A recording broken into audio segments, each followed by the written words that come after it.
What's up, YouTube? Today I'm going to show you how to remove the fuel lines on a 1990 5.0. This motor came out of a 90 Lincoln Town car, but I'm putting it into my 63 unibody, and I need to get the fuel line off.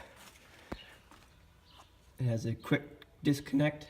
I need to get it off so I can make my own little line to go to my gas tank, which is going to be a keg. But this is for you guys that need to remove the fuel line for whatever reason. And then, yeah, I got this set of quick disconnect tools from Napa.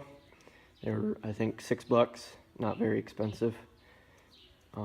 Yeah, so let's get into it. Okay, so first step is to get rid of this little clip. Oh, move you guys around a little bit. Okay, now you see that clip is gone. And then you pick whichever tool fit on the line the best. Forgot which way these go.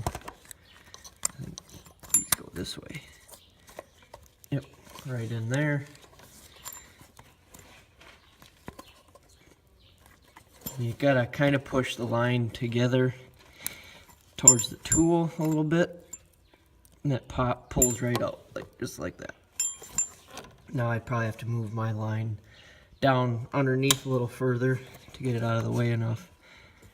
But I'm gonna see if I can get this out for you. Right, just like that. Just a second here and I'll get the camera moved around. And that little spring in there is what that clip spreads out, so you can get it over the little hump or nipple. I think it's on that little flange there, that's where the spring hooks onto. That's what that little white disconnect tool is helping you get spread out. Thanks for watching.